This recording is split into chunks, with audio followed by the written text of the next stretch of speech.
Today, many Sri Lankans are beginning to lose hope.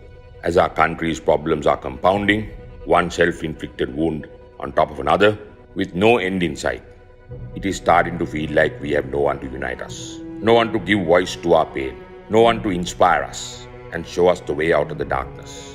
It is easy, with things being so precarious, to lose hope, but hope is not lost. Sri Lanka has faced many challenges before, and all of us, as a people, have faced hardships like few other countries in history ever have.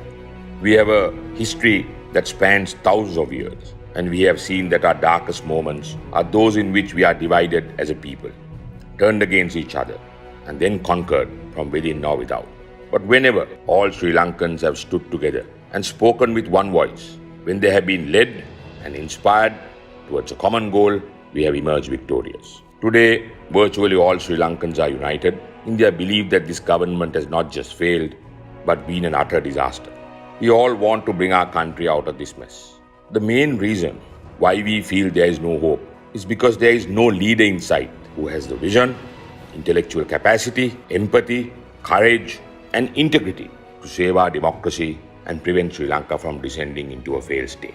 This is a feeling that is not new to us. A little over 3 years ago, on October 26, 2018, when an illegal government was formed and the state media and state apparatus was swiftly taken over in what can only be described as a coup, it felt that all hope was lost. The weakness, inaptitude, and divisions within the Yahapalne government were exploited by those who had no respect for democracy, no respect for the sanctity of parliament, and who were determined to hijack and cling to power by hook or by crook. Many thought that the public service would be fearful of them. They felt that any court cases brought against them were doomed to be dismissed. Many felt that with the public purse at their fingertips, they would buy MPs like shares on a stock market to come up with the parliamentary majority. But they were all wrong. Despite virtually the entire state and private media supporting the coup, despite several so-called independent public servants also throwing their constitution to the wind and groveling before their new masters, not everyone blindly bent the knee. From the very beginning, the Speaker, Krishantha Cooray, stood up and ensured that Parliament would not be hijacked. He made it absolutely clear that the House of Parliament would remain a democratic house. We saw that when someone rises to the occasion, demonstrates leadership, and unites us with a common voice, everything else naturally falls into place. Parliament stood tall, civil society stood tall, the judiciary stood tall, and even the politicians, despite being threatened and offered bribes, most people refused to betray our democracy. On that occasion, we saw who the real enemies of democracy were. And when they were losing, we saw how they behaved. They physically threatened and attacked the Speaker for the entire world to see. They assaulted police officers and parliamentary staff. They laid siege to Parliament. They did not care about democracy. They only cared about clinging on to power at all cost. I remember being horrified when I watched on television as members of Parliament surrounded the Speaker in his chair, threatened him in filth, destroyed his microphone, and demanded that he bow to their whims. I remember watching Krishantha Cooray, unbowed, undaunted, not budging an inch, as they encircled him and screamed at him in filth. I went to Parliament the following day. I still remember it was a Friday, 16th November 2018. Parliament was due to vote on a no-confidence motion to dismiss the illegal government. They knew that the majority of MPs would vote to oust them. So their first resort was violence. They sieged the Speaker's chair to block proceedings from beginning. They made it clear that they would attack anybody who tried to hold a democratic vote in Parliament. It was clear that Parliament could not possibly sit. I remember going to the Speaker's office. When I got there, I saw a calm and collected man in deep thought. When I asked him what he is going to do, he said, "I am going to go in and do what is expected of a speaker." I remember telling him, "So how can you go in when these people are conducting themselves like thugs?" He looked into my eyes and said, "Krishantha, I have to do it. I have to do it for democracy and for the future generations. It is my duty." I asked him whether it's practically possible. And then he smiled, saying, "You watch and see what I do." I went back to the gallery and saw as he fearlessly led a group of Parliament police officers into the Parliament chamber, the Sergeant at Arms clutching the mace by his side. I watched as he conducted the no-confidence motion, even as poor MPs were ceaselessly attacking him, hurling books, furniture, and even chili powder. to try and prevent the vote from taking place. After the vote was concluded and the illegal government was defeated, those who had lost power tried to physically hunt the speaker down and attack him, and he had to be evacuated from parliament. Despite being defeated in parliament, despite being defeated by democracy, they shamelessly and desperately clung to power for another month until the judiciary grounded their coup to a halt.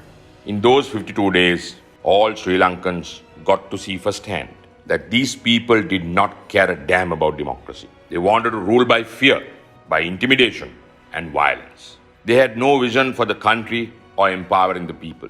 They only had visions of empowering themselves. But we also got to see examples of public servants not bowing to pressure. From the police officers and parliament staff who helped defend parliament, to the Chief Justice and other judges of the Supreme Court and Court of Appeal who refused to be cowed down by an illegal government.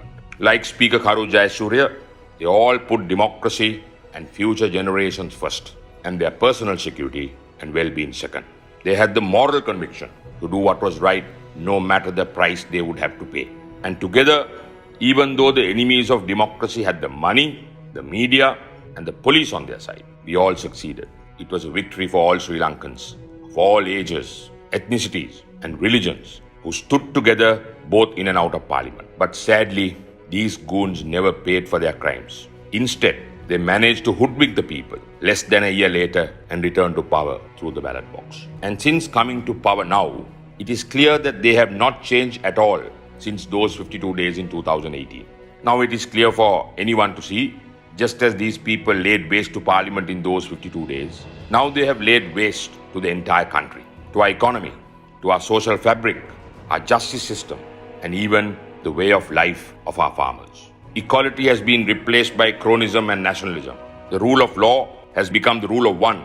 Now once again, it is not just the politicians who have failed, but the public officers like the IGP, the Attorney General's Department, who are behaving like the private servants of the government. Even the Speaker of Parliament today acts like a puppet of the government, a far cry from the example set by former Speaker 3 years ago. Just as Karu Jayasuriya emerged to become the icon of democracy during those 52 days in 2018, today we need an icon of democracy once again. We need someone to remind us of who Sri Lankans are and what we can accomplish together. We need someone to unite us, inspire us, and to show us a way out of this mess.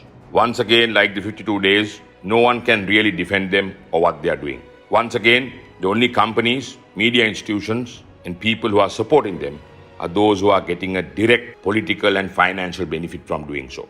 The truth is that no one can defend this government with a straight face. And no one will unless there is something in it for them. What I learned in 2018 is this: when the country is plunged into darkness and when no one can see a way out, we must not lose hope. In 2018, it was Karu Jayasuriya who lit the candle in the darkness, who pointed us towards the light and led us back down the path to democracy. Karu Jayasuriya emerged from an environment where no one had faith in any other leader to be the icon of democracy. And he played that role with courage and patriotism like I had never experienced. It was a historic moment for Sri Lanka. We had a speaker with a backbone and a chief justice with a backbone. The courage served as an inspiration, uniting Sri Lankans of all ages, all ethnicities, genders, religions, and creeds to stand for democracy. In the same way, I have absolutely no doubt that as this crisis too deepens, and as we begin to feel the chill of darkness engulf us, once again, someone will emerge, will light the candle and guide us out of this mess. Karu Jayasuriya was not the first Sri Lankan leader to rise to the occasion and save his country against the odds. And he certainly will not be the last. And when the right leader emerges, I have no doubt that once again, all Sri Lankans will find their strength. With or without the traditional media, the country will once again stand together. Once again, we will choose democracy over dictatorship before it's too late.